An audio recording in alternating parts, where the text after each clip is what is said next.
before we get started, if there is anything that you have on your mind regarding the task force, as far as the larger task force that's meeting, your questions, comments, and concerns are the things that I'm bringing up on behalf of everybody. So if you have any that you have on your mind, please make sure that you email me at scott.mazer@floridaea.org. You can just reply to those letters if you'd like.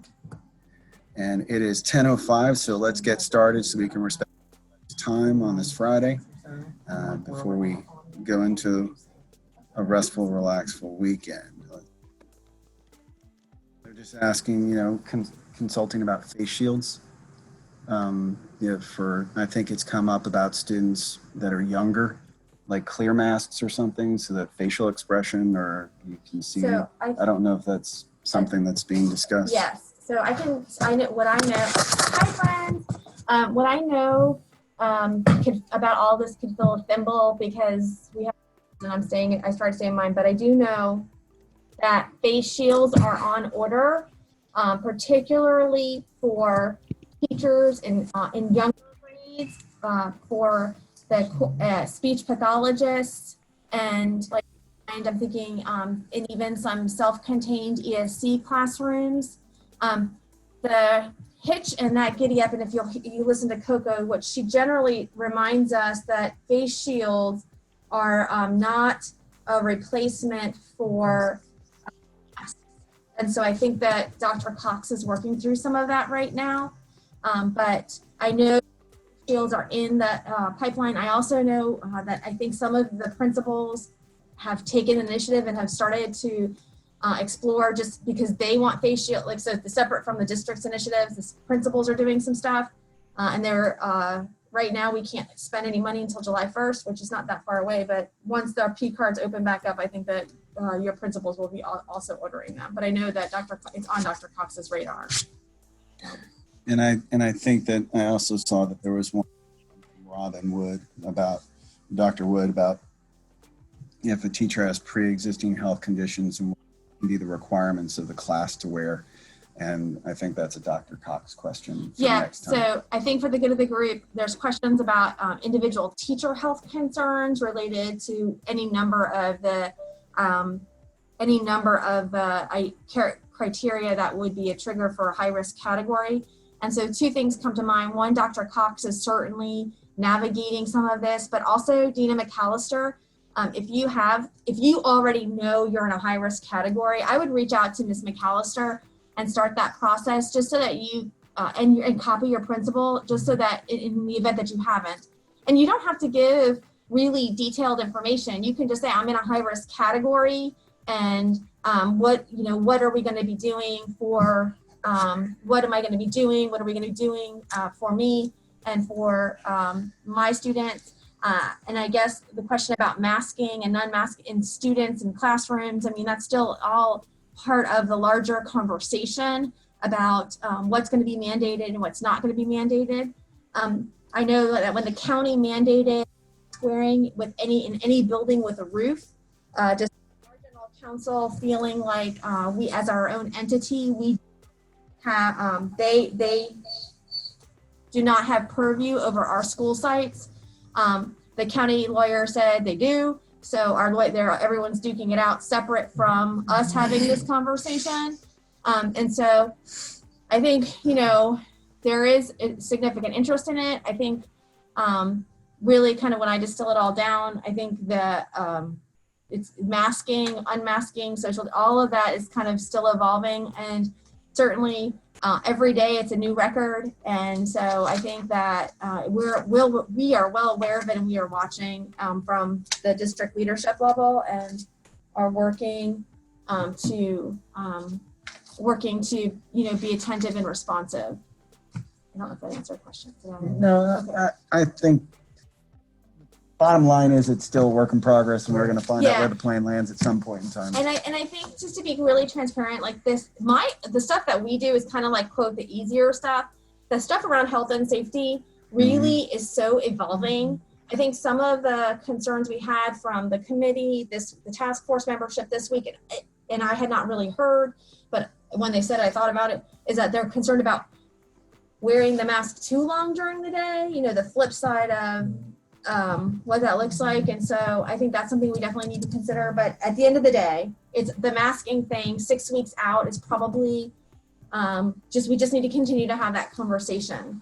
And where I was going was, I know like my little people at home, they're in camp because I work right out of my house. I work outside of the house, and so they have to wear masks now all day long. So last night when one of my little people got in the car, it was good for me because I was able to ask her like what the experience was and all that kind of stuff, and speak to the director this morning to see how it went. And so we're in you know, kind of work through some of that too. So we have places in our community that are going to be ahead of us in terms of masking and the student experience.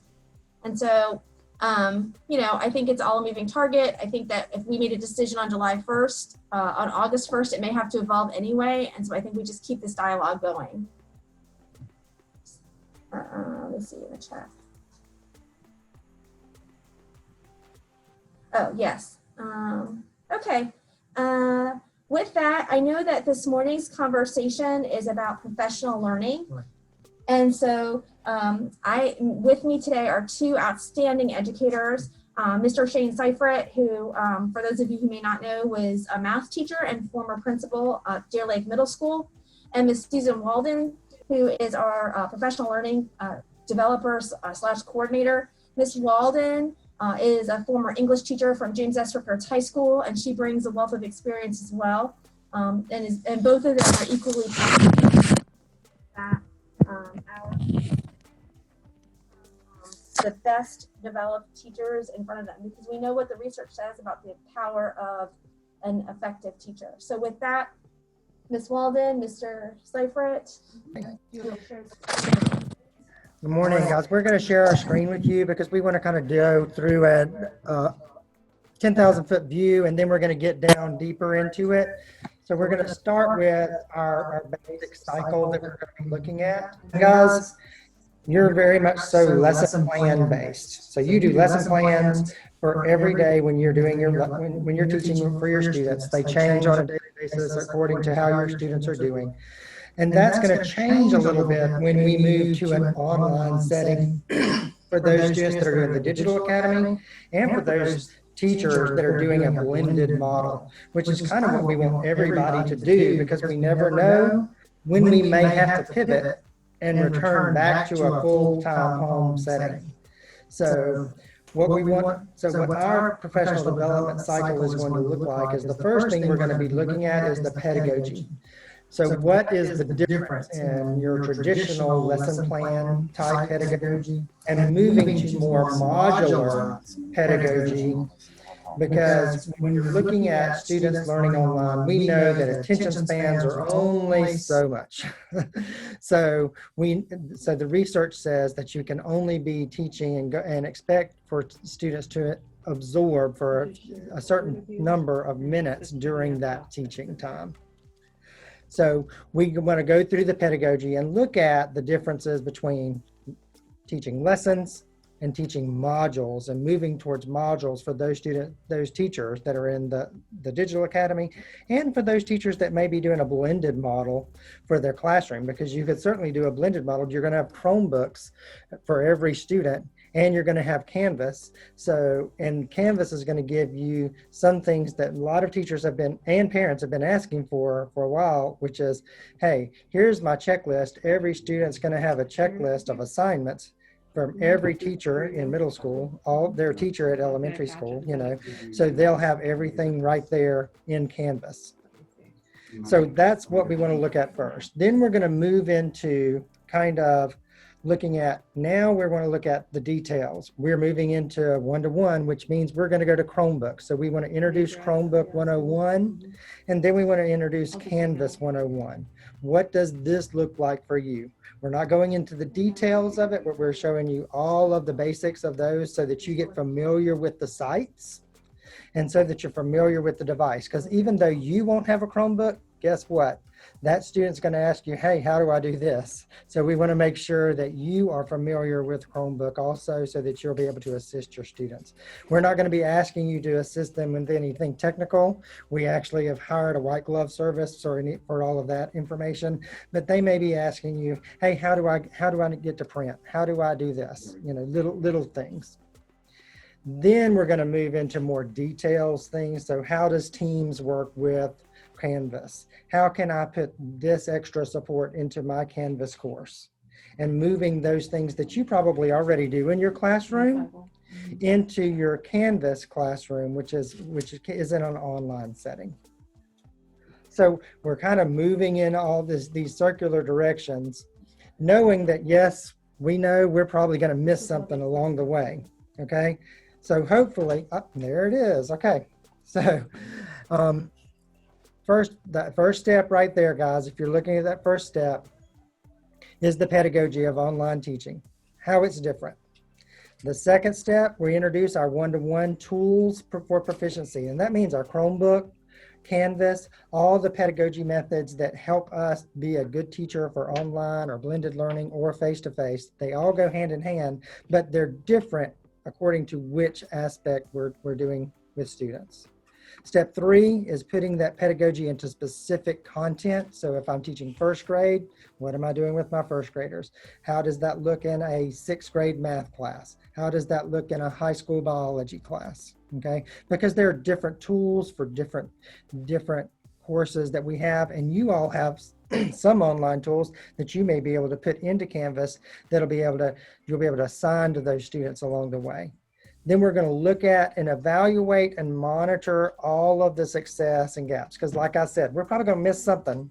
Okay, so we're going to sometime around September, we're going to send out a survey and say, okay, what do you need more training on, so that we can provide that training for you to help you be more proficient at what we're doing with our students. Step 5 is getting that and then starting the circle all over again. Okay, so truly this form of PD is not something that's really going to end, guys, because we're going to have to go back to y'all over and over, because guess what, with technology it changes every year.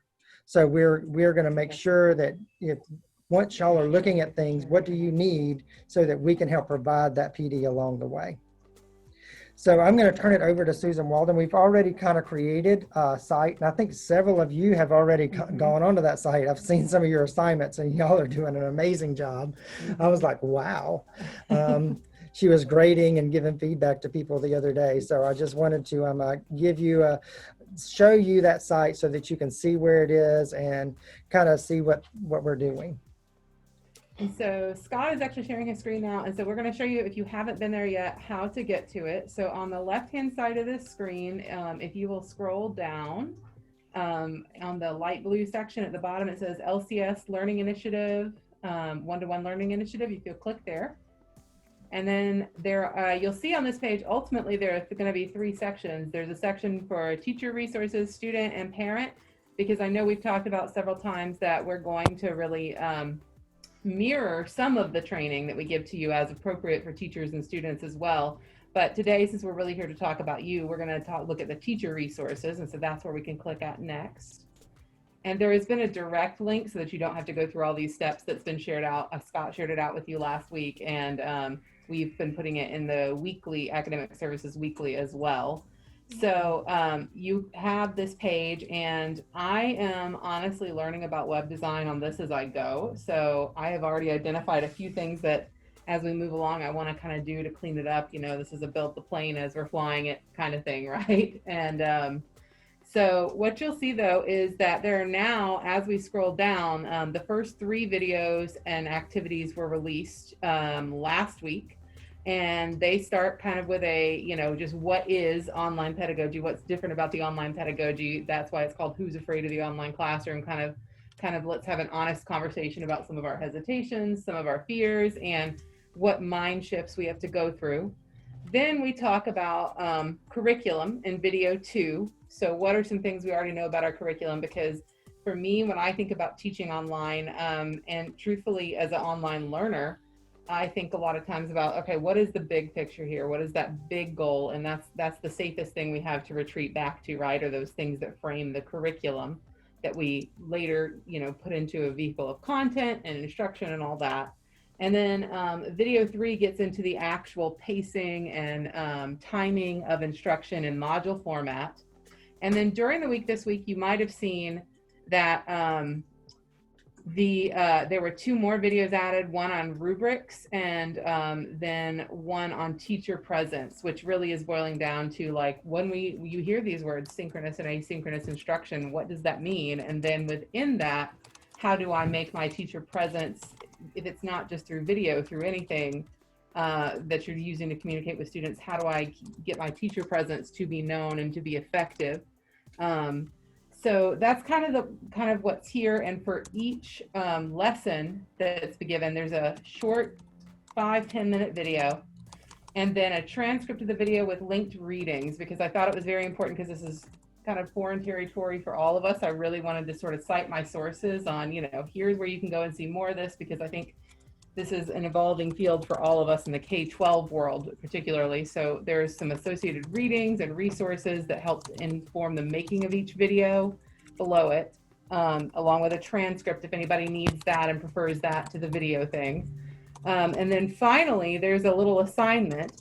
And I've tried to practice what I preach, and it's not all, just write a document and send it back. Some of it is share a reflection chart, make your own video. And I had an amazing one of those this week. And the cool thing I want to do with this is eventually you're going to see a little link on here that says, go to this page to see examples of this assignment, where you can go and see what your colleagues are submitting with their permission, of course. And in the feedback I've given, we've kind of talked about how they can tell me if they're not into the idea of sharing. When your work is submitted, I review it, because it's either coming to me in the version of a form or a video or an email. There's something I think they may be working on the servers. I'm wondering, since it's that Friday. it could be that your Chrome's not up to date That too, too. because sometimes it's that. Anyways, and the model is really with micro PD, and there's a lot of research out there about why micro PD is actually effective, because a lot of times traditionally we go and sit in full day workshops, things like that, right? And then that takes our full day for the instruction, and we never actually get to go back and implement. We never have time to get coaching because things are so limited in terms of staffing everywhere. And so this model actually is supported by a lot of research, where there's a short piece where you're getting the education, the learning, and then you get feedback. So my commitment is, and I've definitely gotten through the first 2 submissions so far, to give feedback to everybody that has sent something in, and then kind of give them a follow-up, like, hey, since I see that you said this, here's an article here you could consult, or here's kind of the next step for you, if the next step isn't the next video in the series. So that's why I'm also kind of referring to this as a little bit of a choose your own adventure PD as well. Because the other really, really pervasive trend in research about professional development is that it says that a lot of times professional learning is meeting teachers all as if they were at the same level, and kind of freeing you up to go from video to video, or for me to say, hey, when I read your reflection, I saw this. It actually allows me to tap into more of helping you where you're at. I'm excited about getting the chance to continue this, talking with you about this, and hearing your what you need from us in terms of kind of where to go next with this as well. And I think that was kind of where I was at.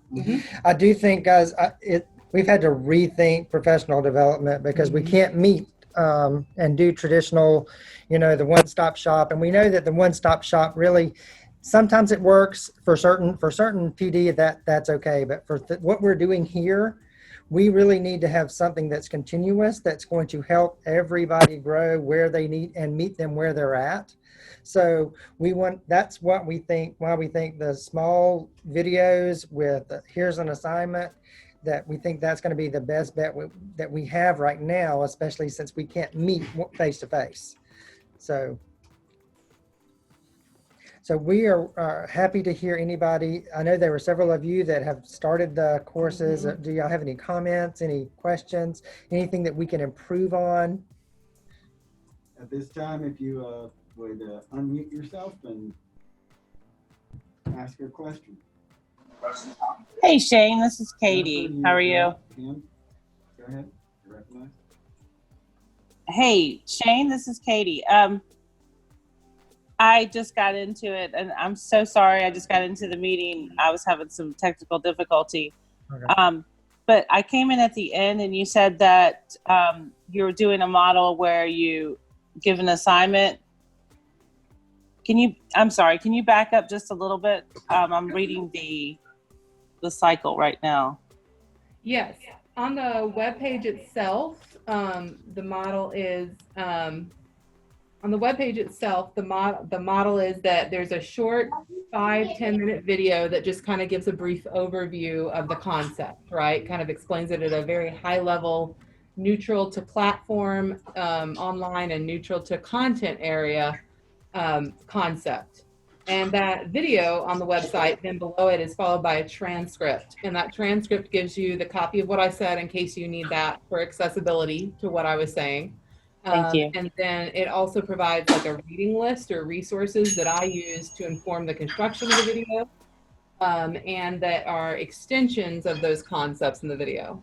And then the third thing in each series is an actual activity where you kind of react to that information. Like you talk about in your grade level, in your subject area, what might I really need to think about in terms of the curriculum that's both a barrier to student understanding of that piece of curriculum in the normal classroom, and then how are those barriers, this is just one example, how are those barriers further sort of compounded by moving that instruction online? We had a really great one this week submitted about mathematics, and something that maybe I hadn't thought about, just to give an example, is that in the regular everyday classroom, you're competing with the fact that there are multiple, and I probably didn't get this so much as a forerunner of thought because I'm an ELA teacher by trade, but the idea of having multiple methods for solving the same math problem that may have been taught over the years. And then the barrier that was pointed out really that I really appreciated was this gets even more difficult in online learning because the parent becomes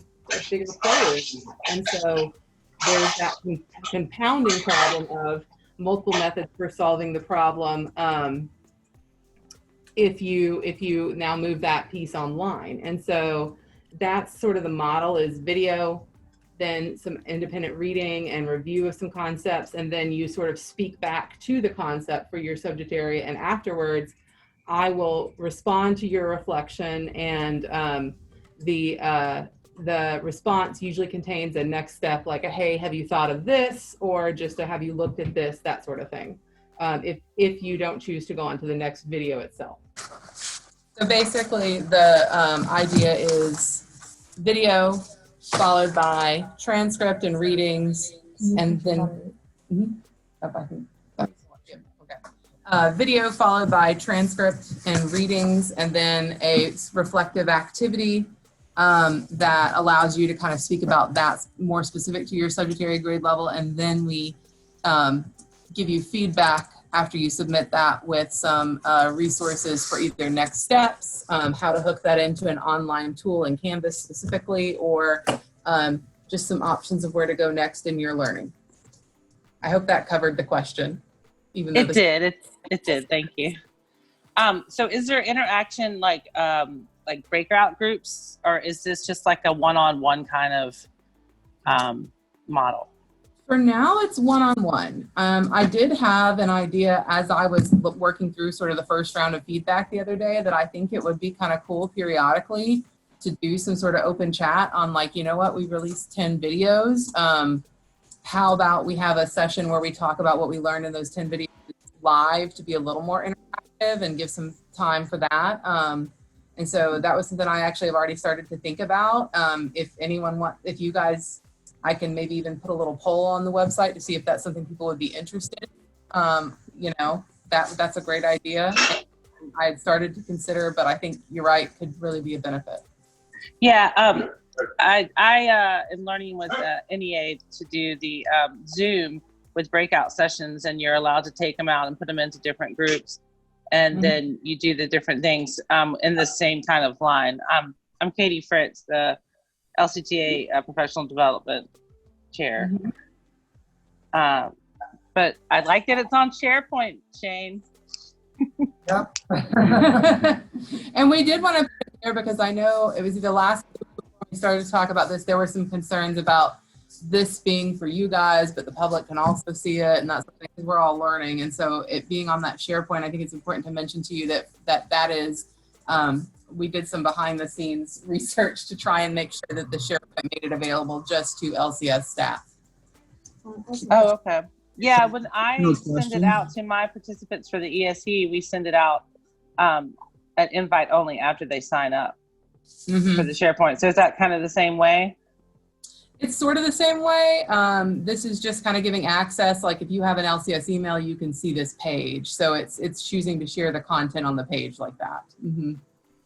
And I IT to sort of figure out how to do that.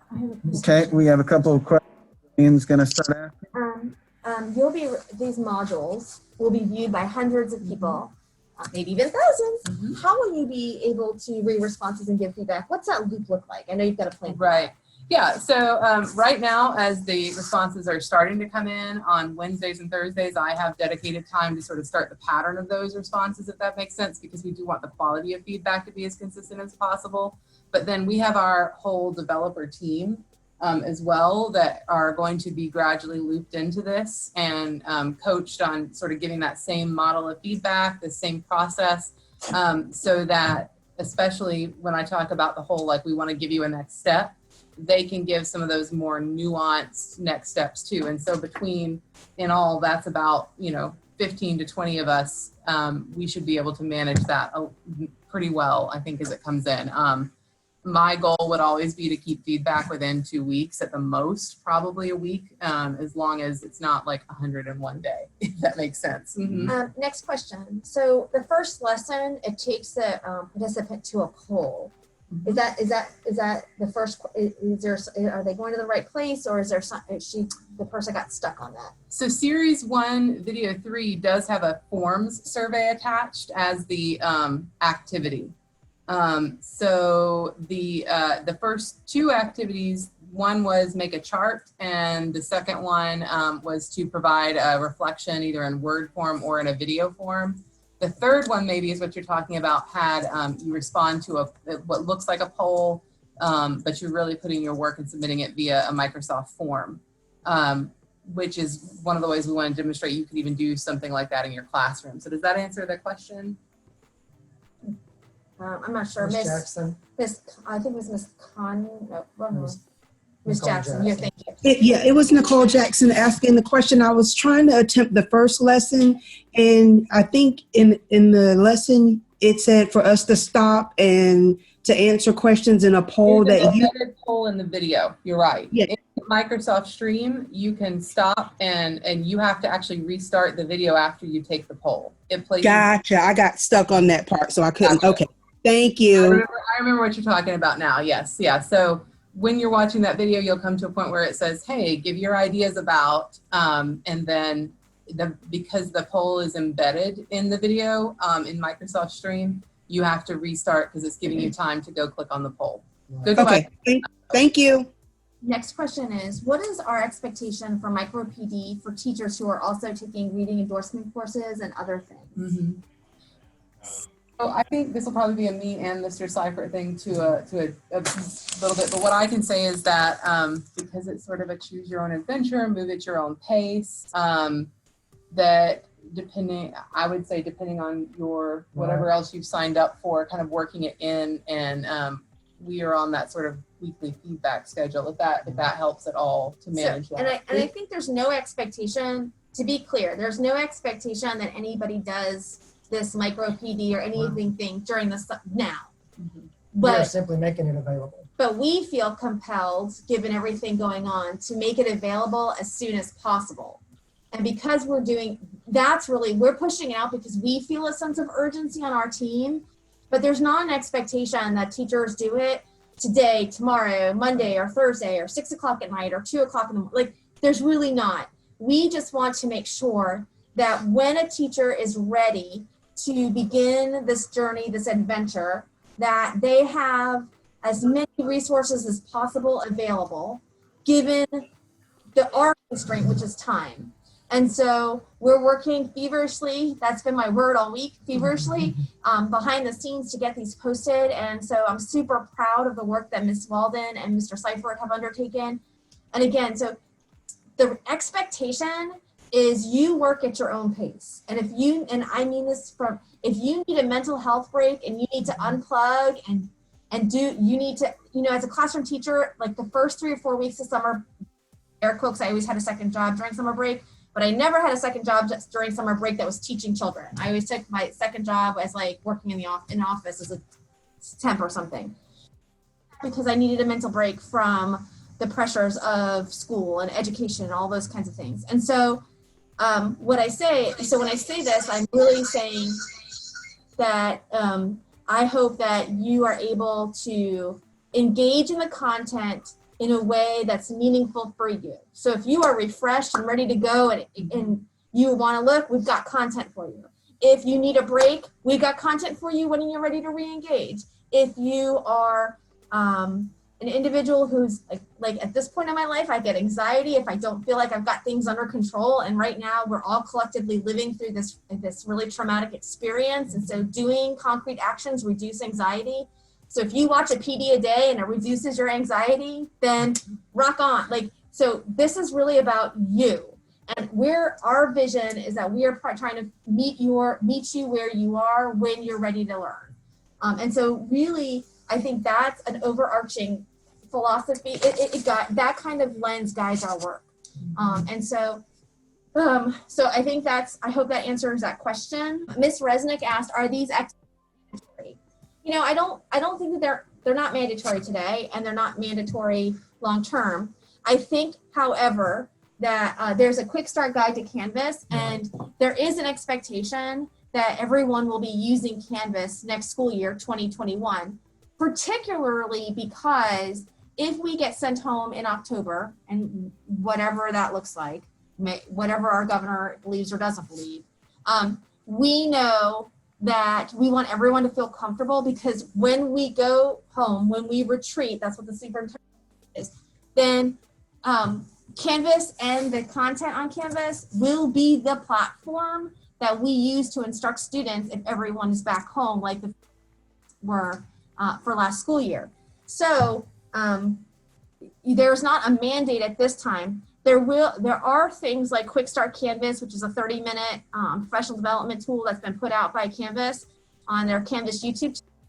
There are things that there's certainly going to be something around that during pre-planning week, but not right now. And so I hope that answers that question.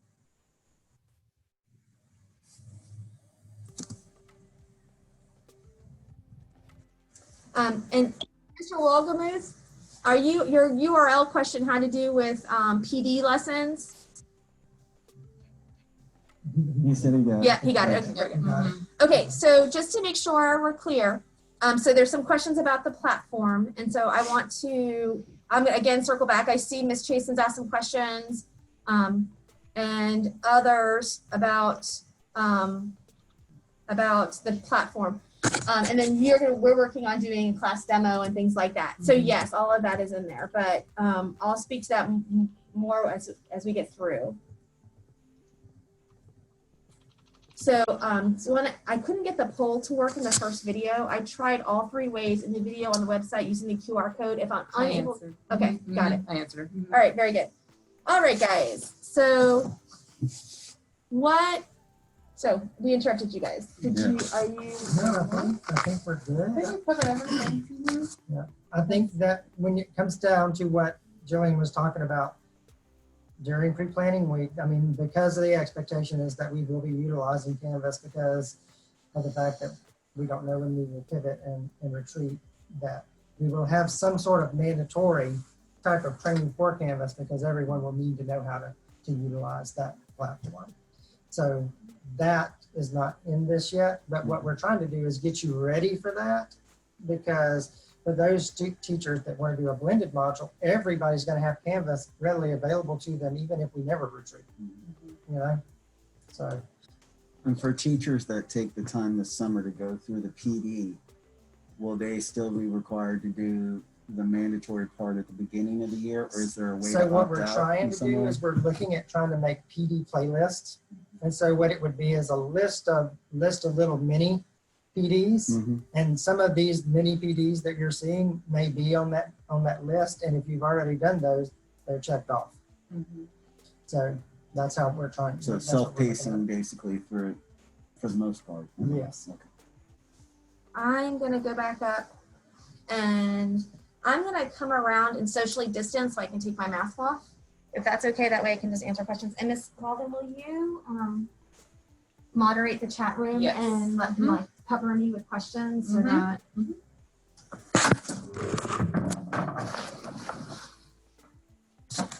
because I don't want you guys, I know that it can be muffled through this and we don't have projection devices. Okay, so there are several questions that I saw in the chat box in and around kind of our instructional planning for next year. And so I just wanted to take the time to kind of go through it because I think the more we talk about it, some of it is such a mind shift that I think that hearing it in different ways at different times may help us all construct meaning. It's like putting a puzzle together with the different pieces and all the colors to make the larger image. And so let's talk, so we've talked about the devices, right? So they're HP Chromebooks, they're on the boat, they're coming over, wherever they're in the warehouse, we're getting those. And our goal is to get them here by August 1st. And each school will have the Chromebooks distributed with a 5%. And the expectation, and because of the way Chromebooks are, they're really just web tools. There's not a lot to do if they don't work, right? You open it up, you close it, you open it up, it doesn't work. And then there's going to be a process in place at the school. They're going to identify, the media center, the media specialist, the guidance counselor, the tech con, the front office, I don't know, somebody to be the keeper of the devices that break and then loan out and boot them out because there's a scan tag system for inventory management. And so those are the devices. And the devices are going to be for K-12. For teachers, what we're doing is we are redeploying, so we're pulling back all of the laptops that we purchased in the last 2 years. And one of the things, we have a lot of them because two things. One, if you recall, over time, there was a real significant push for testing to be online. And so we have a ton of devices that we had purchased because under the mandates from the state that testing was going to be online, we had to have enough devices to provide assessments. But two, also when you rebuild a facility, you renovate a facility, the state requires a purchase of devices per square footage or something like that. Facilities is not my lane. But I know that with the Rickards renovation and the Fairview renovations, we had to purchase separate from the one-to-one devices, a ton of laptops.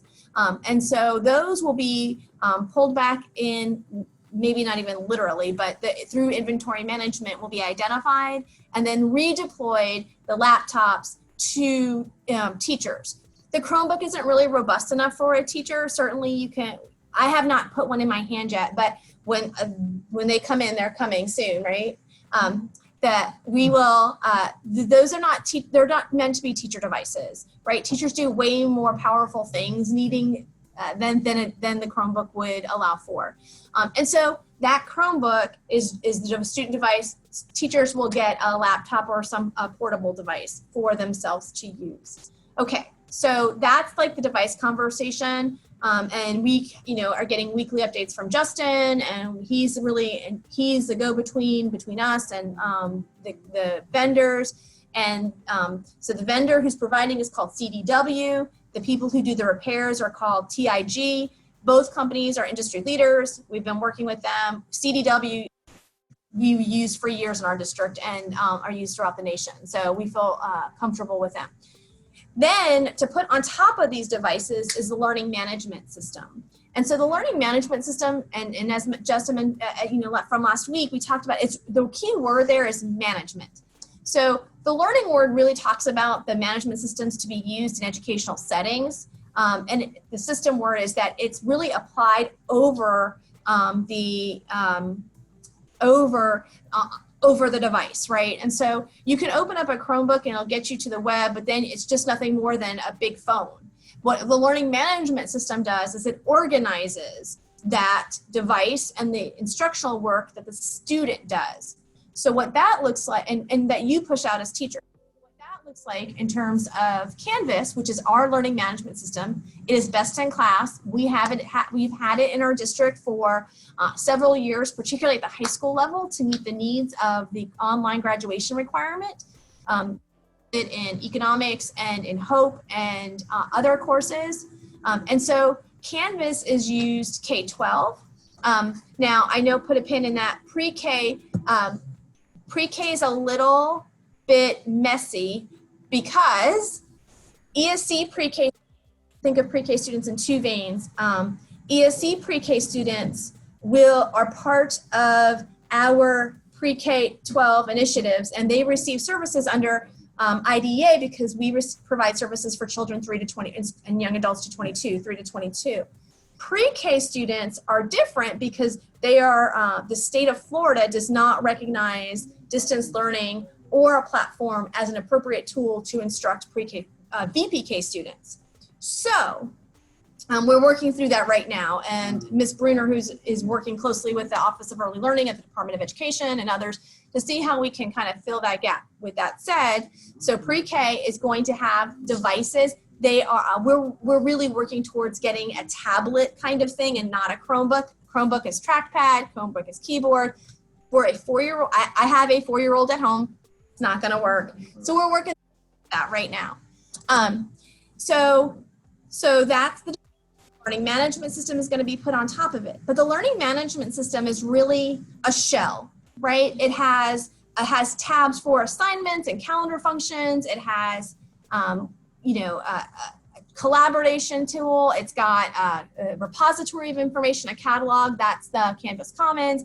And if you go to YouTube and look up Canvas, you can find lots of, you can see what it looks like in vague and general terms. What we are doing is we are each school's logo colors to the students and teachers at that school. So Godby's and Lincoln's are not going to look the same, but the shell will be the same, right? And so it's going to be blue and white and green and gold, but the shell, the assignments, the collaboration tools, those functionalities of learning management system will be consistent across the district.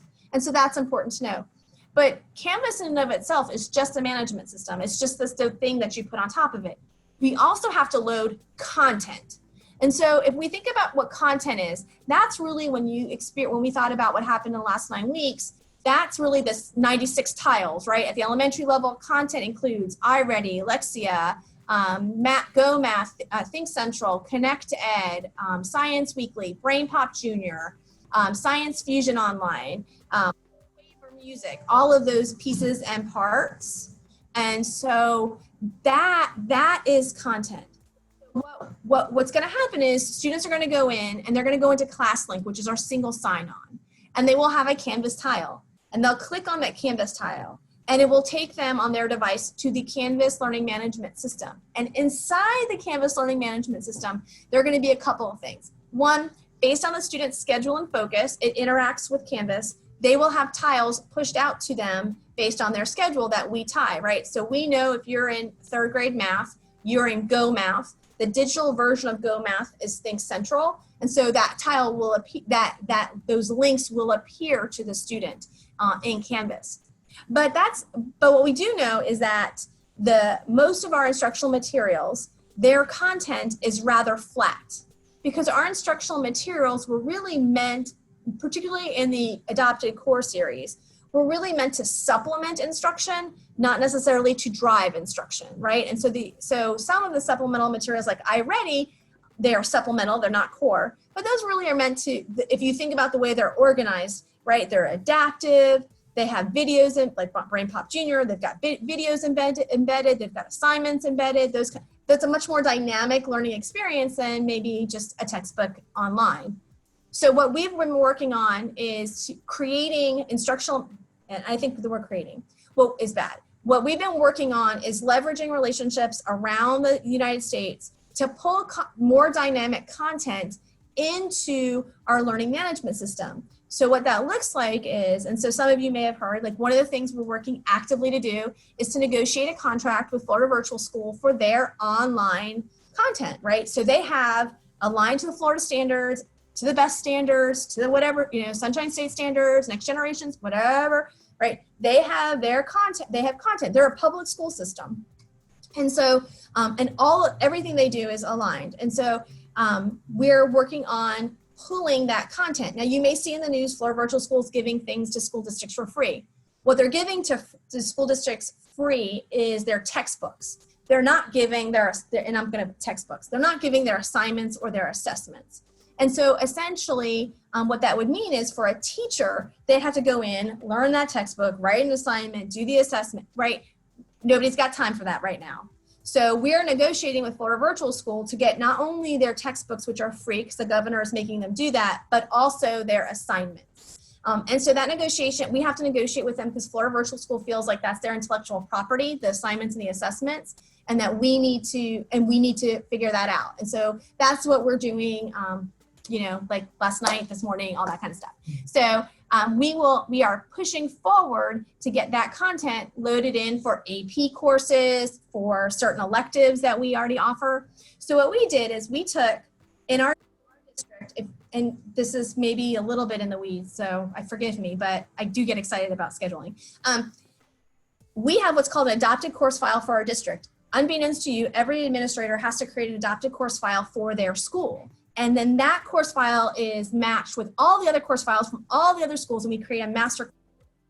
And so in Leon County schools, but we have probably 850, 900 courses that are taught that are Leon County schools courses from the state of Florida's adopted. So the state of Florida gives us the allowable courses. We pull down 850 of the 3,000 that they allow. We pull them down, and then that's what we teach. That's what you see on your schedules. And that's why you see 9-digit numbers, like Algebra 1 is 1206 300 whatever 01 02 03 whatever. And so so those digits, those numbers are driven by the courses that the state of Florida allows us to offer. So we are working on purchasing all of the Florida Virtual School catalog, which includes, as I mentioned, foreign languages, advanced placement, special areas and electives at the elementary, middle, and high level. However, that's just a fraction of the courses that we offer in Leon County schools. We offer a ton of career and tech ed, CTE courses. Florida Virtual School does. So we are working very diligently to find some CTE courses. So for example, Georgia has a really robust CTE course catalog that's digitized already. And so we're working on bringing the Georgia course content in and loading it into our systems. But then there are some other things like IB. I saw this question. Well, IB is its own thing. And so IB has its courses that are digitized and their content digitized in a variety of places. And so more than online pedagogy, which Ms. Walden is talking about and Mr. Seifert, we're really talking about the content, the assignments that are aligned to the materials that are aligned to the standards, that are aligned to the content, that are aligned to the assessments and the assignments, and that students can have access to. So all of that work is being done right now, trying to get all of that brought in, and then it will be loaded into Canvas. And so once we load that into Canvas, then Canvas becomes this really rich, dynamic repository for our teachers. So right now, I think there was a question, when can we get into Canvas and play? We were discussing this as recently as last night, and we can push out Canvas now and put everybody in, but there's no content in there. It's just the shell of the class. And so is that meaningful? Because we don't want you to waste time. We don't want to waste your time, really. We don't want you going in, spending 20, 30 minutes playing around, and then once we load content, it looks different, it feels different, and so now you got to reorient yourself. So we know that we have a sense of urgency. We're pushing out. We're going to try and get that content loaded sooner rather than later.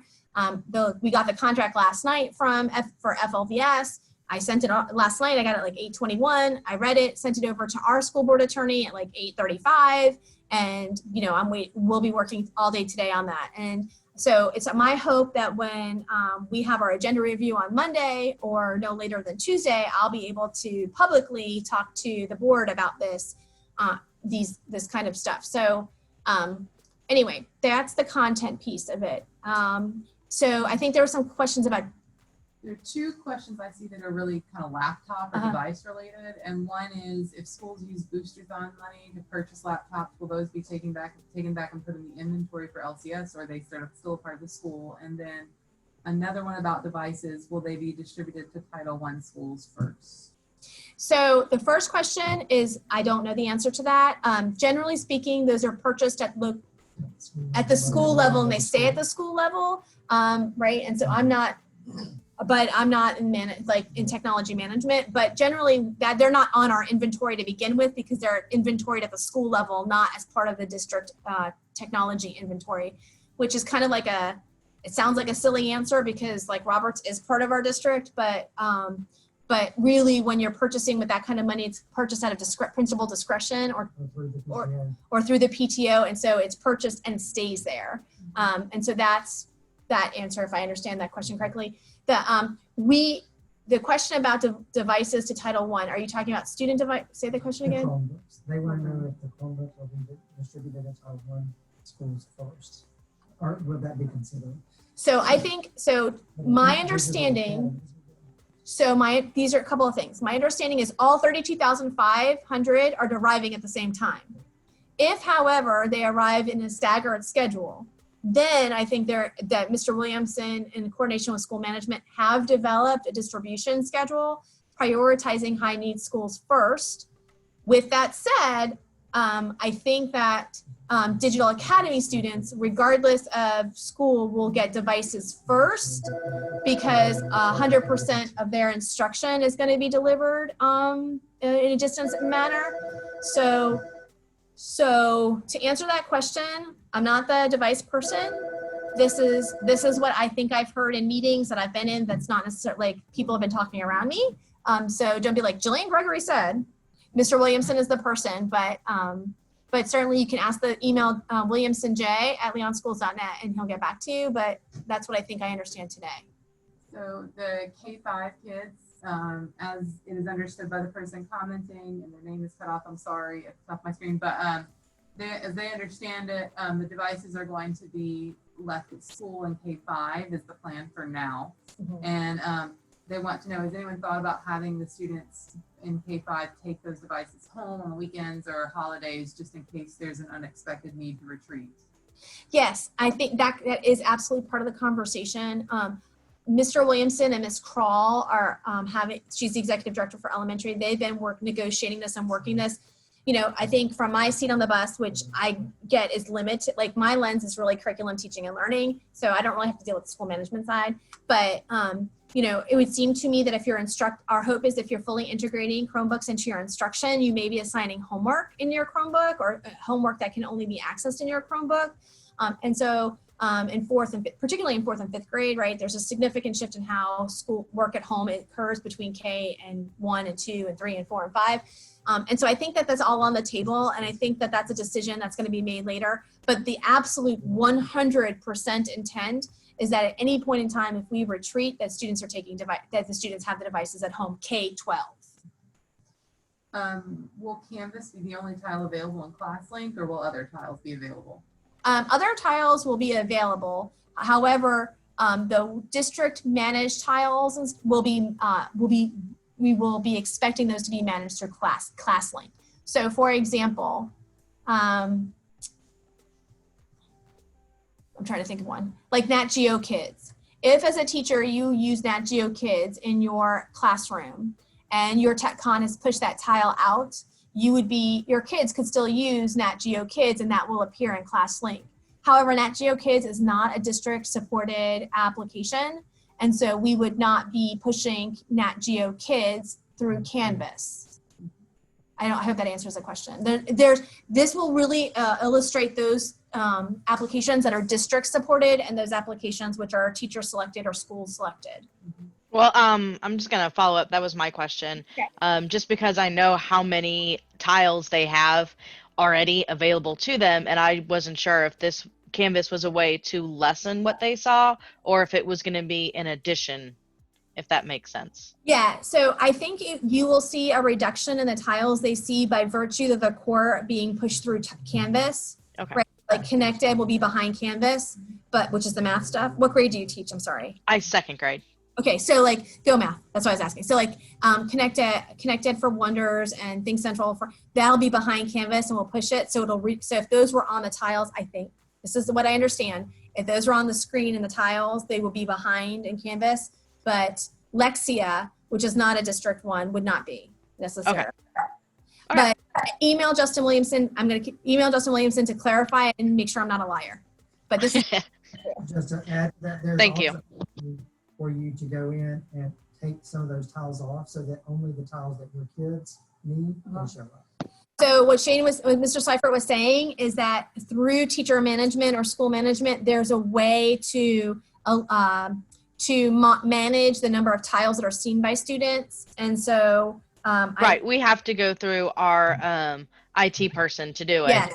And during the digital, I just put everything that I didn't want them to see in one file and labeled it as extras, just that way it kind of cleaned up what they were looking at, and that helped my parents be able to go, oh, now I see everything. Oh, perfect. Yes. All right. Next question. So if two kind of curricular / content questions, if we get the assignments from and assessments from FLVS, will we be able to modify them as needed? And then will EOC's course be added with AP?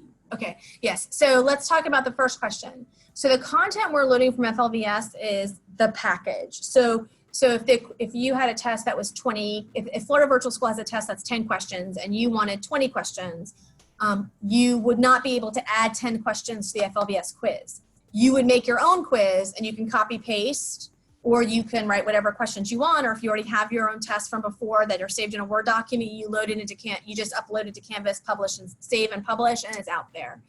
So the content in and of itself is not modifiable. Again, it's a minimum from Florida Virtual School, but you certainly, the expectation, and I've heard the superintendent say this, that you can add to it however you want. And then the second question I think was easy. Oh, so EOC courses. And so so Algebra 1, Geometry, Biology, all of those EOC courses, we are getting that content from Florida Virtual School. I did not explicitly state that. I apologize, but we are getting those courses as well. They are aligned to the state EOCs, and that's another real benefit to trying to negotiate a productive contract with FLVS. We may want to have her unmute and ask it, because she's talking about specifically with EOCs and AP classes, and I think she's talking about classes where they take US history class. Okay, That's and it. Then, okay. So, or biology. So I don't know your question, so can you?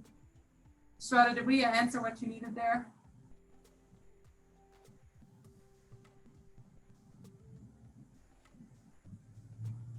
So if we didn't get your answer, if you'll type it in the chat box, we can come back to that, okay? Let's see, there was a question about length of time and outbreaks. Are you able to scroll back? I saw that one. Okay. So when we first went out on March 13th at 4:00 on a conference call that shall live in infamy, we were given 2 weeks. They told us we're going to go home for 2 weeks. And in 2 weeks, we're going to tell you about the next 2 weeks. And then, and that went on for 3 cycles until that Saturday when the governor you learned that I started getting texts that, because I was not watching, shocking no one, I was not watching the governor on a Saturday afternoon.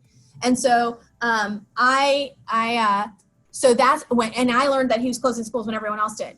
So if past behavior provides us insight into future behavior, I would say that we are not going to know how long, when, how long, who, if there's a closure.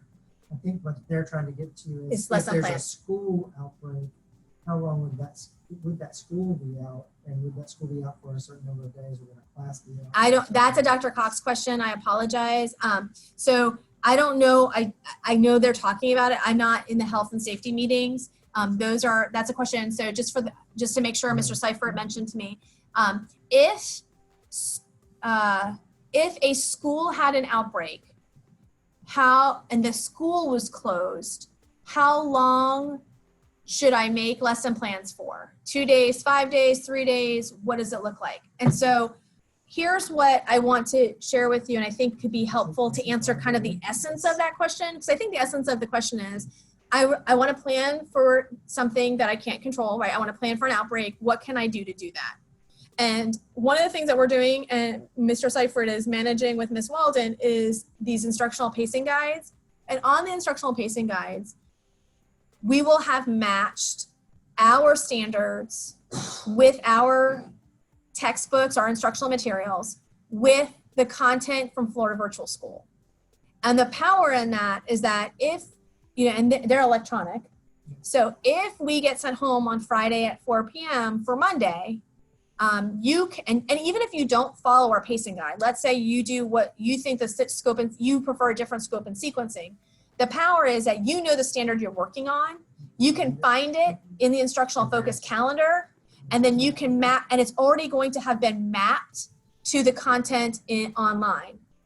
And that's really powerful, because what that will do is, so instead of you having to scramble, the intent is that if we go out on October 5th, and the standard for the week of October 3rd is LA 2.3.1 for language arts, then you as a teacher, but that's mapped to 5.2 in the Florida Virtual School content, you can just go to that 5.2 in Florida Virtual School content, you can look at it, and then you can make decisions about what assignments you want to push out. And the intent there is to try to make it as user-friendly as possible, knowing that it is entirely possible that we go home and there's a day that we don't come back, because that's what happened on March 13th. Next.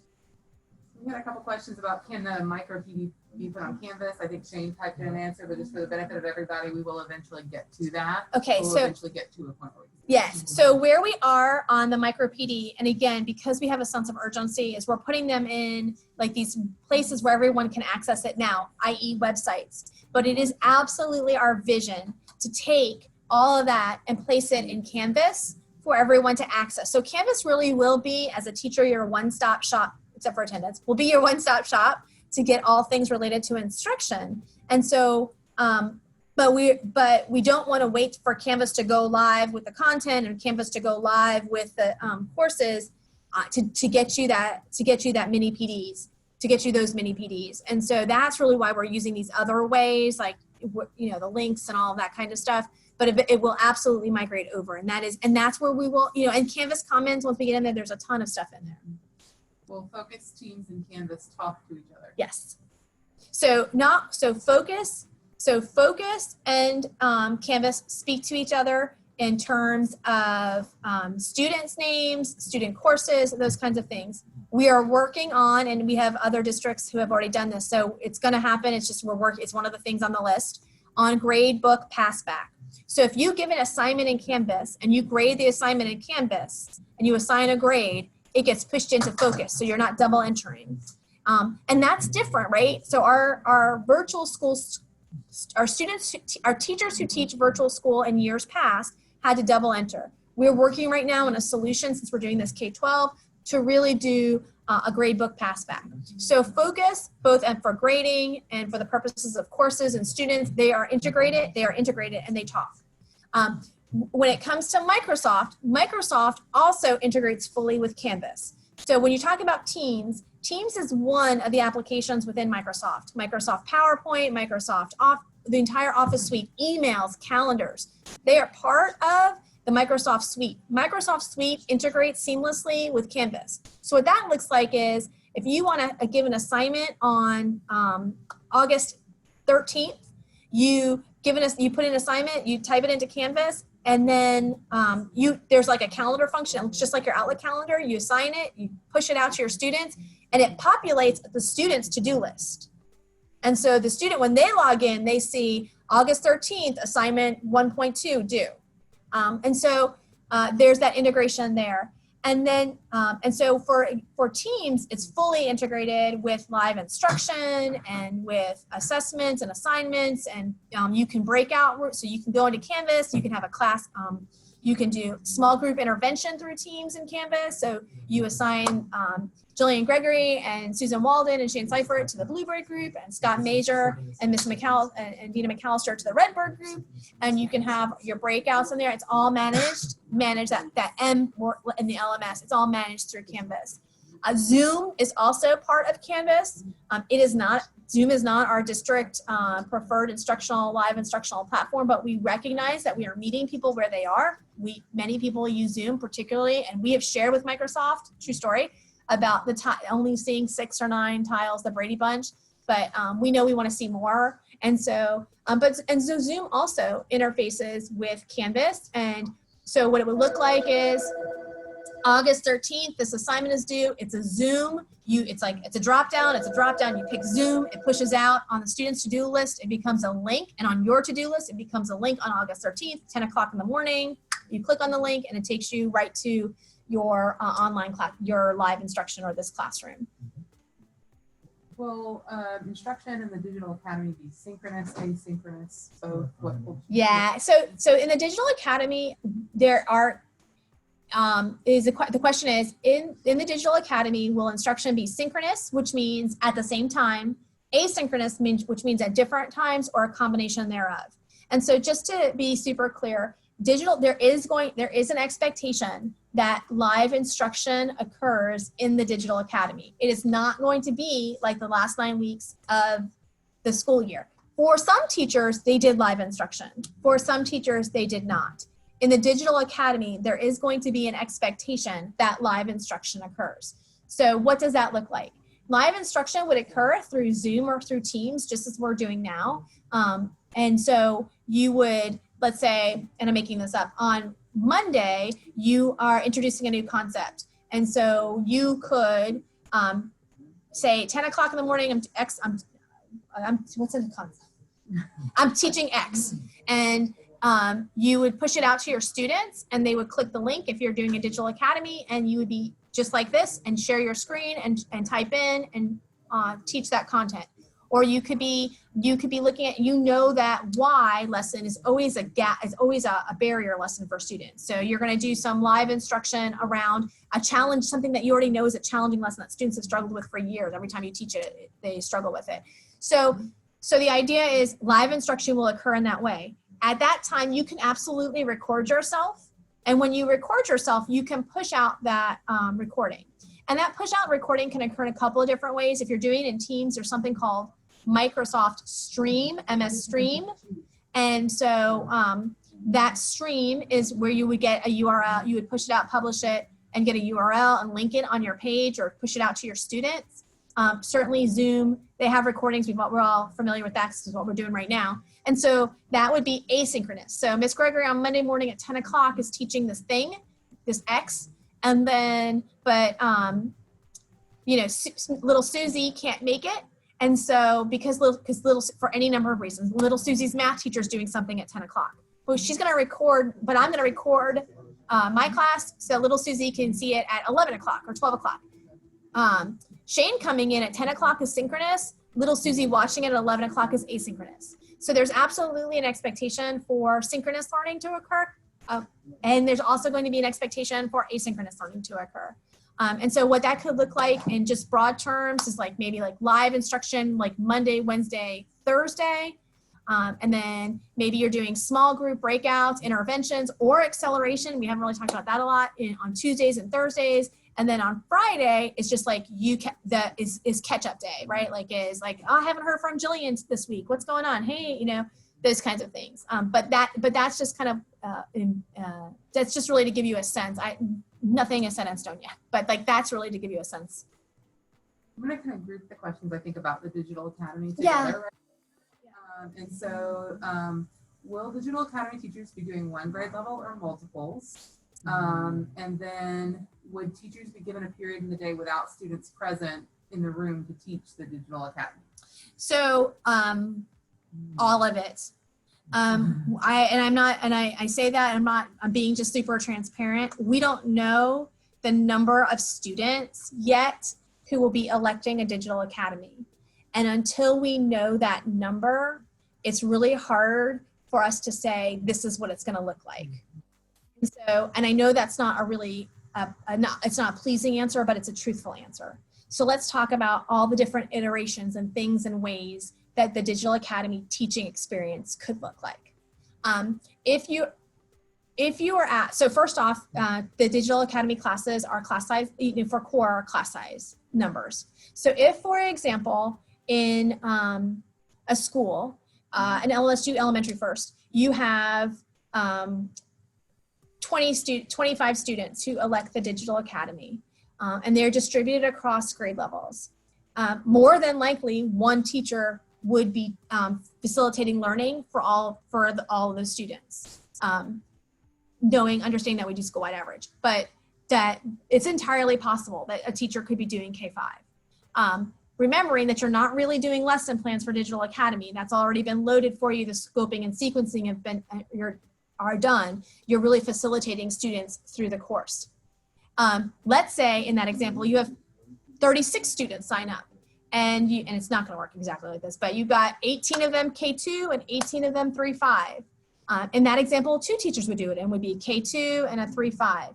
So I think that, that's certainly going to be a possibility, right? That you could have enough students. So if we think 10% of a school population would select the Digital Academy, and I think 10% is a relatively conservative number, and you have 800 students on your campus if you're a big elementary school, 500 if you're kind of a middle-sized one, that's between 50 and 80 students. And so I think it's really reasonable that probably 1 or 2 teachers on a campus are going to be teaching a group of students, either K2, 3-5, how I've explained it. There will be schools that have fewer students that sign up, or smaller schools that have a smaller end just overall. And what we're committed to doing as a district is allowing all of our students the choice, whether or not they have enough students. So like 12 students at a school select, or 13 students select. What we'll wind up doing is taking those students, they will stay enrolled in their school. They will stay at a Kate Sullivan Crocodile, a W.T. Moore Mustang. But in my office, we will coordinate the instruction of those students. And so Ms. Lowe, who has been a virtual school principal for 10 years, and myself, I have actually been an instructional leader at Florida Virtual School before I came to Leon County Schools. We will support our schools and identify staff and coordinate the delivery of instruction. So those are 3 various options, that all of which are on the table. At the secondary, so pause before I go to secondary. Any questions on elementary?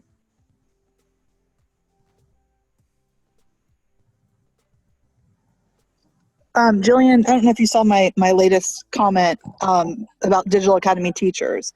Would they need to create material for multi-grades, or that's coming preloaded?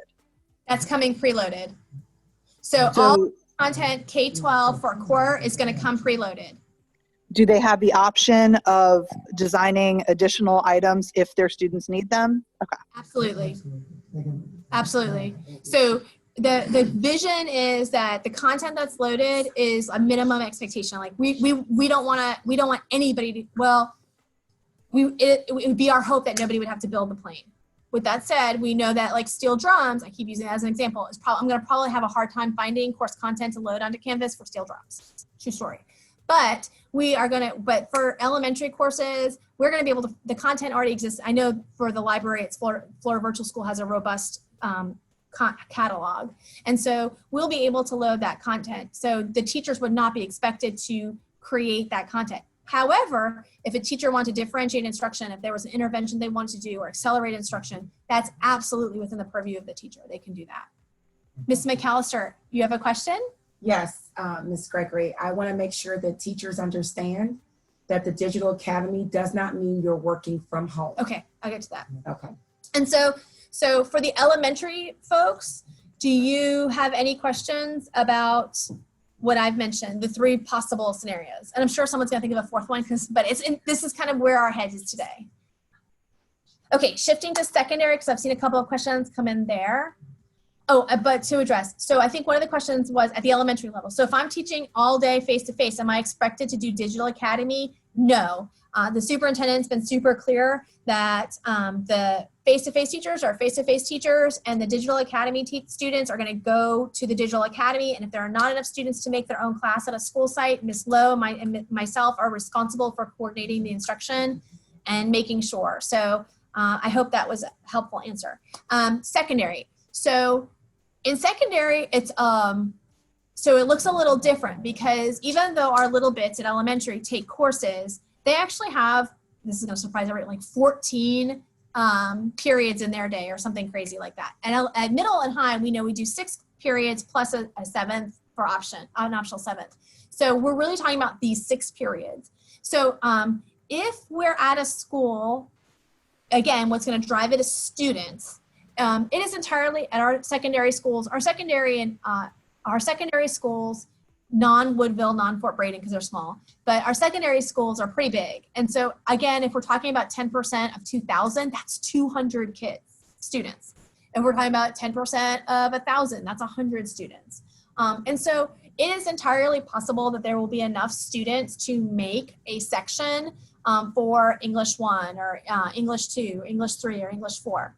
The schools will have the discretion on how they distribute that. So if, in fact, the students, it could be that if a teacher wants to teach a digital if they have enough to do a whole teacher, they may just do a whole teacher, and that teacher's teaching the digital academy, and they've raised their hand and they've worked with the principal, and so they're doing the English classes for the Lincoln High School Digital Academy, one teacher. And again, the content's already provided. But let's say they don't want to do that. The principal doesn't have a full dedicated teacher because they only have 4 sections or 3 sections worth of students. Well, then what it pivots to is probably distributing those sections over the master schedule. And so what that could look like is my first period is my digital students. Now remember, your digital students aren't showing up physically. So it's a first period dedicated to grading for that class. And then you're teaching face-to-face your 4 other periods. I've heard people talk about maybe using this to meet extended day, the 5th period of the day. And so I think, so to answer your question, you could have a full-time teacher. You could have a teacher who is added to their sections in terms of their regular schedule day. And then, and I think that people have already had the opportunity, I'm going on a limb, to say whether they want to be a digital teacher or not. Yes, they were, yes. Principals did ask their intentions. So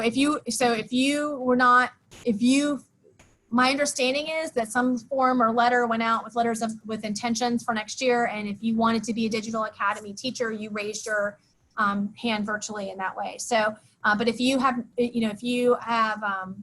not seen that, I think you need to go ahead and reach out to your administration if you have not or had a pathway to articulate that desire. And then the third thing, much like at the elementary level, is that Ms. Lowe and I will be challenged with coordinating across schools. So like, I think something that's really reasonable that I can anticipate is like chemistry, right? So not every 9th or 10th grader takes chemistry or environmental science. Not every 9th or 10th grader takes environmental science, right? And so even if you had 200 students at a particular school elect to participate in the virtual academy for that school, the Child's Virtual Academy, the Lincoln Virtual Academy, realistically, of those 200, you're probably not going to have 25 who've elected environmental science or chemistry. So Ms. Lowe and I will be working with all of the high schools to see how many students they have in these smaller classes and coordinating the delivery of instruction for those students as well. I hope that was helpful. I think so, and I think that answered the question about, there was a specific question, how will this work if teachers are both in brick and mortar and digital? I think you got to that in what you were just answering. If not, feel free to message us, come back in the chat box and tell me. But there's a question about if the understanding is correct that a digital academy student will not interact face-to-face with a teacher, is a child that is diagnosed with COVID going to be switched to digital academy to continue their face-to-face instruction? So that's not, I'm not the one to make that decision. That's coming out of Dr. Cox's office. But just to kind of put this out there, we are expecting families to commit for a full semester for the other way, number one. So just so everyone knows, in July, parents have to commit for the entire year. But 2, the beauty of being one-to-one and having Canvas, that even if the students are homesick, you can still be pushing us. Now, we know with children with coronavirus, it's a for real thing. Like whatever people say, I've read stories where, it hits everybody differently and people do not feel like doing schoolwork while they're sick. Let's acknowledge that. But it's in terms of calendaring, in terms of assignments, in terms of things that are due, you can keep pushing them out in Canvas even if the student's not there. And so the need to flip them to the Digital Academy is not really there because they can still receive instruction, and the district is changing its requirements that students are only allowed back in school after 72 hours fever-free and that are asymptomatic. And so if a student is sent home and a positive COVID test occurs, the Department of Health takes over and then they have a mechanism by which to return the student to school. And I'm not sure if it's the 2 negative tests or it's a doctor's note or something, but then the Department of Health takes over and then they release the student back to us when they can come back. In that intervening period, because they have a device and they have the LMS and content, they can continue working once they feel well enough to work. 2 kind of labor questions. One, will teachers be compensated for Wi-Fi upgrades if we end up teaching from home again? Many teachers had a difficult time uploading videos. And was the letter asking about our work preference sent by the district or individual schools? Good morning, everyone. This is Dina McAllister. So it's my understanding from Mrs. Kroll, the Director of Elementary Education, along with Mr. Scott Hansen, Secondary Director, encouraged principals to send out intent forms. Intent meaning, are you going to return next year? Would you like to teach a different subject? Are you possibly interested in the digital academy option? And so that was done from your local principal, okay? And if you have not received that information or you are not asked, you can feel free to reach out to your administrator and let them know of your preference. As it relates to Wi-Fi and connectivity for teachers, we worked closely with LCTA when we were sent home for good for the remainder of the year and asked for the names and addresses of teachers who had not, who are having problems with their connectivity or didn't have internet access. We were able to help provide that through the finance office. As it relates to those individuals, there were some persons, depending on where they lived, it was too far out of our realm to even add them, and there were some other issues going on. But if there are some concerns about connectivity for teachers who are trying to teach, by all means, the district will look to support those individuals to make sure that everyone has the same advantage to provide quality instruction to all of our children. But that's only in a retreat. That's only in a retreat setting, right? That's only if we're made to go home, and that means everyone is at home. So thank you, Mr. Seifert. Yes. Next So, question. have they done everything? Right. And teacher, so let's talk about that. I know that some of you all are concerned as it relates to teacher expectations. Now, teachers, this is the one profession where, you know, people go above and beyond their responsibilities. I will share that there are expectations for us all. And what I was saying earlier today is that we're in the middle of a pandemic and we never thought we would be here at this time last year. So with that being said, we know that we will continue to foster and encourage our working relationship with LCTA. We have not finalized any teacher expectations. The superintendent made that also clear yesterday via the task force that we're going to work with each of our bargaining units to make sure that we are in agreement to how we can support each other during this time. So there are no expectations as it relates to that have been codified by LCS and LCTA. We're working to prepare to do that, but what will help us is knowing what our instruction will look like. The Digital Academy, how many students will be working from home, how many will be on site. These conversations, feedback that you provide us. I know that Mrs. Gregory was just addressing you as it relates to Digital Academy. One of the understandings that teachers are having or seem to assume is that Digital Academy teachers will be teaching from home, and they will not. They will be required to work on site. So I know that the emails I got showed the great conversations going on here. When I was in the car, my phone was ding, ding, ding, ding, because they were notifying me that they wanted to do the Digital Academy due to health concerns. And so I just want to make sure that we're all on the same page of the same book. And that is, if you do choose and selected and are selected to do the Digital Academy, you will be doing that from the school site itself. Any other cases that are severe or that need our careful consideration then would be addressed to myself in labor relations. One more question in that vein. Does FFCRA only kick in when you have a positive test result, meaning you would have to use personal leave while you wait for your test result? So, okay, that's a really good question. So if I'm sitting next to Susan and Susan tests positive and Susan has on her mask like I've had on mine, and you know, until I do this to take a deep breath, then we mitigate the possibility of Dina being exposed and Shane and whoever else is here to COVID-19. I think it goes down to 3.17%. If I don't have on my mask, it increases it. What the Department of Health is telling us when we've had those cases present themselves is, Mrs. McAllister, how long were they in the presence of a colleague or a coworker that was not masked? So there are some things that take place in order for us to make a decision as to what happens. However, if you've been exposed and we've had employees, then what I do is I have that administrator reach out directly along with the individual to benefits to fill out the paperwork saying that they have been tested or they think there's a possibility or they've been required to quarantine. And then you get the 2 weeks of coverage while you're in that process, okay? You can use it. Usually I've had one person say they'd like to use their, Mrs. Gregory said, so you can use it while you're waiting. Yes, you can, but it's my understanding, some people would say, well, it's only a day or two, I did the rapid test, or I can use my own time. And then once you've been diagnosed, then they want the 2 weeks of coverage. Because it's only 2 weeks, whether you use it for the window or you Right. the testing results window, you only get the 2 weeks.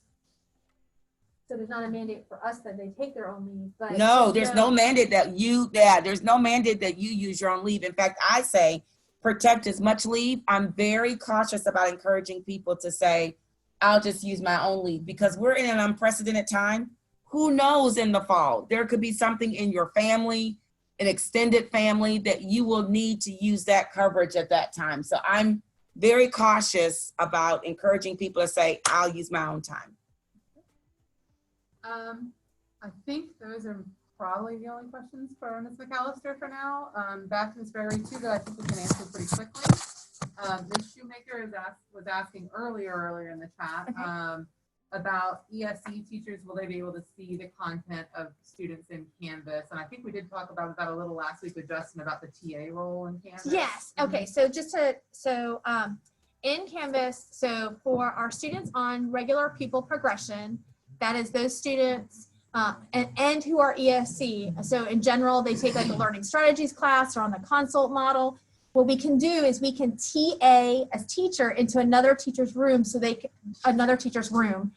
can see the assignments that are being the instruction that's being delivered, the assignments that are being assigned, that kind of thing.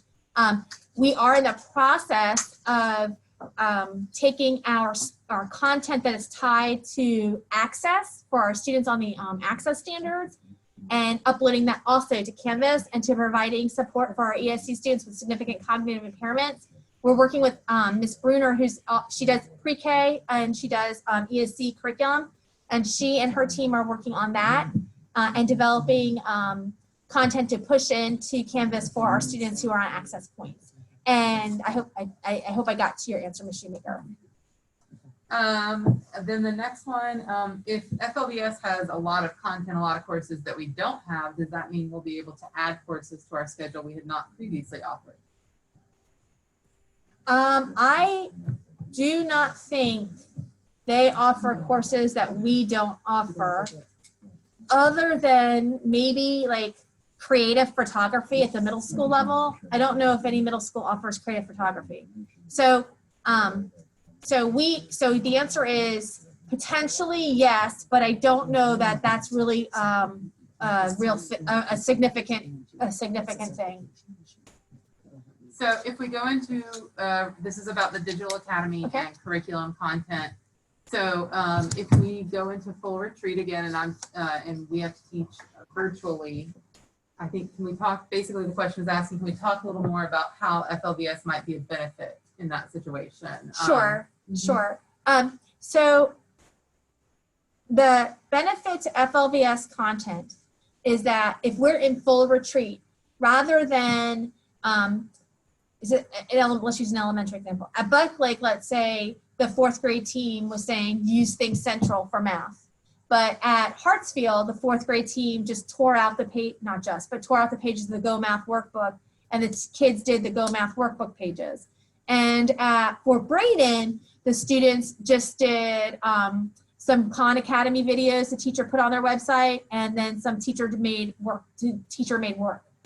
in that fourth grade example for math, what wound up happening is that there was a really inconsistent educational experience across the district. And by and large, the feedback we received was fairly negative about that. And so what we've endeavored to do is, regardless of whether we're all in, out, and any of the variation thereof, that we're going to go ahead and get this content loaded so that in fourth grade, if you're teaching MA 4.1.2, that on October 3rd, and my example earlier, that we also have the FLVS content mapped to it, and so that you don't necessarily, everybody is going to have that access to the FLVS content. And so the expectation will be that we're using the same content, not all these different things. The worksheets, the teacher made, that we have. So if we're all in retreat, we have this minimum standard, and then you can add things to make it enhanced, acceleration. You can do things to intervention groups, but that we have this minimum content. And in the way I think, like for those of us who may be a little bit longer in the tooth than others, back in the 80s in Florida, I know I'm digging deep. We used to have these minimum basic skills checklists that students demonstrated proficiency on, and that was kind of like the way they moved between among upgrades and things like that. And so the idea is, we knew that students had this minimum mastery. And so with the Florida Virtual School content, we're able to ensure a consistent learning experience aligned to the Florida standards with, we know, this minimum level of mastery. And so I think that might get to the answer. Okay. So these may be more labor questions. If my class is quarantined, will I be able to teach from home and not use leave? And then, Okay, so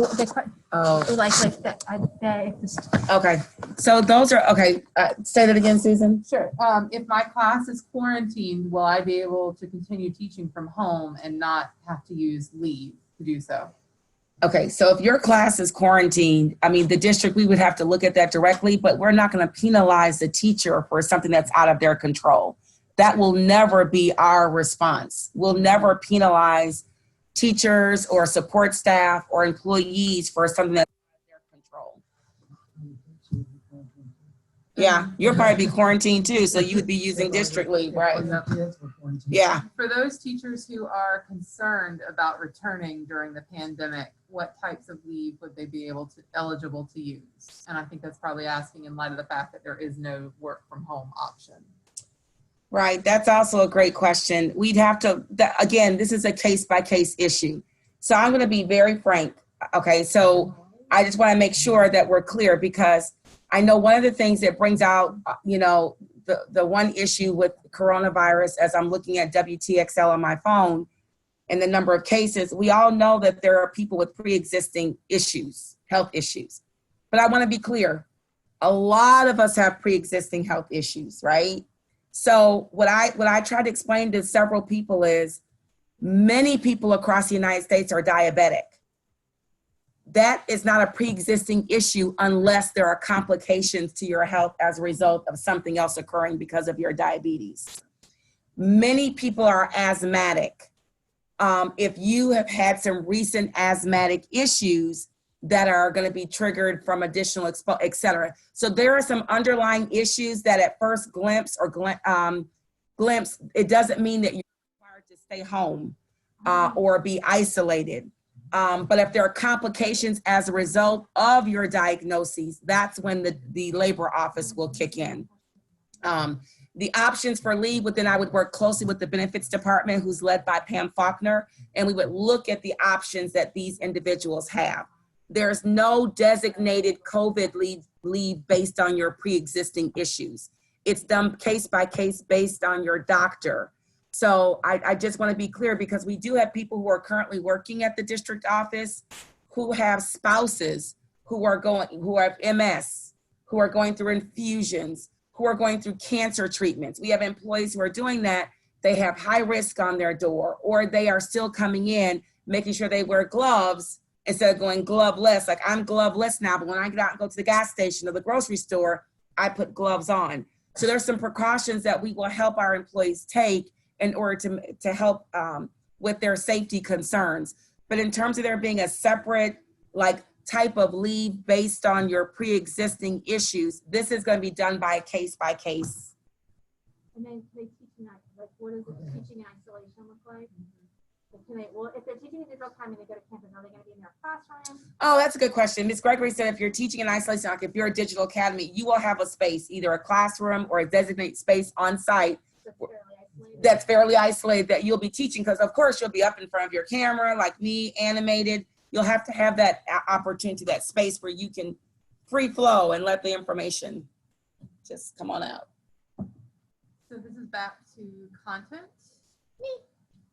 In addition to what the shoemaker asked about ESE having access through that TA tool in Canvas, would ESE and paraprofessionals also be given access to rostered applications other than Canvas, such as Algebra Nation? That is not a question. So to be clear, parapros are a different instructional unit, and those they're not in focus. So what drives the role in Canvas is the role of the individual in focus. So in terms of the paraprofessionals, I'm not certain that those staff will be able to get into Canvas and see the assignments in Canvas. In relation to the Algebra Nation, Algebra Nation is unique because I think that most of our algebra teachers teach Algebra Nation as their core, as their whole experience. So Algebra Nation is unique, and so I think that might be, I think Mr. Williamson and Ms. Williams are working on that. But for things like Lexi and other supplemental programs, the answer is those are not going to be necessarily in Canvas. We can do a pass-through, but the student will see it on their class link unless you hide it. And so I don't know the answer to, I think the rostering, the teacher name or whatever in Algebra Nation, the ESC, that's outside, that's not my skill set. I would refer you to Justin on that one. Sorry. I think someone asked about AP stats. You want me to take that? Okay. Yeah. So there's a question about probability stats with application honors, but you only offer AP stats at your course, at your school. I think you need to talk to your school administration because because our adopted course files are set by administration. And so I don't know that they would want to expand the course offerings at this time. So I can't, but, and right now I'm not sure if we're getting the entire catalog. So I don't know. I think, you know, we've requested courses that already map with our courses. We're not requesting courses that don't map with ours. But Florida Virtual School has other courses, so you could ask your administration if they want to do it. But that's not necessarily the scope of the work we're doing. We're taking our course file, mapping it to FLVS, and pulling those courses into the catalog for us. Okay, any other questions?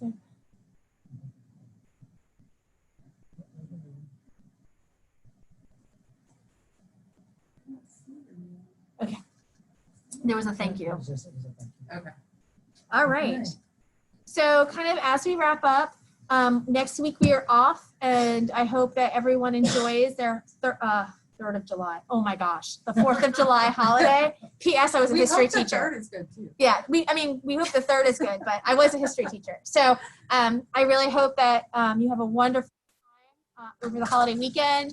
I'm going to hang out here until 12 o'clock because that's my commitment. And but otherwise, officially, our meeting, my part of the meeting is over. So I know the district is looking at purchasing the clear trifold dividers. Oh, yeah, yeah. And I understand that they would, if we do decide to wear masks, that they would need to wear a mask along with that. But could that not lessen the space in between the students if you have them face to face with both dividers and the mask, so they don't necessarily have to be 6 feet apart facing each? And if that would actually lessen the amount of space because you have the two barriers. Because you have the ability to have a barrier so that you wouldn't have to social distance 6 feet. We're all, like, it's a question for everybody, right? Jennifer, like, right. It's a question. So the goal is some classrooms, depending on the level you're teaching in, some elementary classrooms use tables. They get rid of the desks. So you can, in my vision, when I was in the elementary classroom, it was enough. I was more traditional. I wanted roles, and sometimes I let the kids group based on what we were working on. But even when I had my kids, it was hard to do the 6 feet. What we're trying to do is to ensure that we're protecting our young people and their learning environment as best we can. And the trifold will give that give us that assuredness, along with the students still having, it doesn't allow you to do this and then have the trifold. You still have to do, Right. but what we're trying to do is to use our workspace that is in many classrooms at the elementary level and in science labs at secondary as best we can without infringing on other people's space, but having, offering that assuredness to parents and families and teachers that kids will have a certain space they can work in. That So if I hear you, because it germs. was, labs were a question that came up after the fact. Yeah, labs. I know science So, labs yeah. were a question because, still being able to have that hands-on opportunity to work and learn. Right. But there was concerns because on a lab table, usually you can put 3 kids, like one on the end, it's something here, but with the separation, the 6 feet, not being able to meet that all the time, then those partitions would help with leaving those 3 students, in that same area. Or either pushing tables together and then spreading out a little bit more. But that gives us some flexibility with the number of people. I have a question. Yeah. So I just want to pivot to another question that's come up, and I didn't take this opportunity. I wanted to. I'm sorry. Yeah. No. So the Digital Academy, I just want to be super clear, because when we have these conversations, I know that maybe you have conversations with your neighbor or somebody in your life other than school people, and so it might be helpful because this is really today. But I really want to make it clear. We are not taking all of the courses in a school and pivoting them to Digital Academy, because there's no way for us to do all of the courses in a Digital Academy. And so all of our courses will be in LMS. So in the steel drums example, even the steel drums teacher will have access to Canvas and will be able to upload assignments and push them out to his students, even face-to-face. However, the steel drums course more than likely isn't going to be offered in the Digital Academy. Quite honestly, the Digital Academy is going to be limited in its course offerings for our students, because we really aren't able to, the staffing is we just don't have enough people, and the superintendent is committed that teachers aren't teaching face-to-face and online at night. So we are going to have to, like I said, when we're teaching in those 3 areas, either all day, someone's teaching it all day, or someone's teaching it as a function of their regular day, part-time, or someone is, or the district's coordinating that instruction. The teacher, the students are going to have, definitely we have to do the core. We're working on some elective offerings, but the thing is that electives are not the same, and even in our district, even though we may call something leadership, what Leon High School does with leadership, it's their government class, and what Childs does with their leadership, it's part of their externship, are different. And so even within our district, there's a lot of variation. So we're not going to be able to pivot. So Leon High Digital Academy is not a mini Leon High. It really is the delivery of some core content plus some electives to round out a student's schedule. But I want to be really clear, because I think, and I'm going to say this on Wednesday night when we talk about it, and we're working on, hopefully by Monday afternoon or Tuesday, landing our plane on our course offerings so our parents know what those courses are. But I want to be super transparent that it's not that pivot. And so I think there was a question in the chat box that made me think that I maybe gave you that impression. So just to be clear, the LMS and the devices are for everyone, even the kids who are face-to-face. The teachers who take face-to-face instruction will be using Canvas and those devices as an integrated part of their instructional day. However, the students who are taking Digital Academy, they're getting all of their instruction from the devices, but they're not going to be able to take that are offered face-to-face. And so I think, and I can't remember the phrase I used yesterday, but there is no perfect answer. It's really about what we can live with. And so in terms of the face-to-face instruction, a family and a teacher will have to do the calculus. Is being face-to-face and having these courses available given whatever Leon County Schools is putting in place for me, is that what I want? Or do I want to take, or do I want to teach or take as a student limited course offerings, but I'm home and I'm able to socially isolate, quarantine, whatever. And neither is perfect. And it is just what is the one that is when I prioritize, when our families, when I as a mom or Ms. McCaffrey, when we prioritize the things that are important to us, is it more important that my child be on campus receiving whatever benefits of being on campus are, or is it more important that my child be at home and receive whatever benefits being at home is? And so I just want to make sure that I just spent a moment clarifying that, because we have not messaged that really clearly. We're going to be pivoting to that message this week, and that will be part of the messaging on during our social media campaign this week. And I just wanted to make sure you heard it too, because I didn't want you to hear it for the first time out there. I had a question. Is that Katie Fritz? Yeah. Yeah. Your quota. I'm just kidding. I was good today. Yeah. Sure. I had a question with the Chromebooks going out, and where teachers are going to have laptops. Will we have the opportunity to view the Chromebooks to understand how to help the parents and the students with these Chromebooks? We are actually creating a training just for that, to like Chromebook 101 for teachers, because we know that you're not going to have the same type of device as they have, and their device will work differently than yours. So yes, we will be pushing out that training for all teachers. Okay, thank you. And I just wanted to thank y'all for coming and doing these.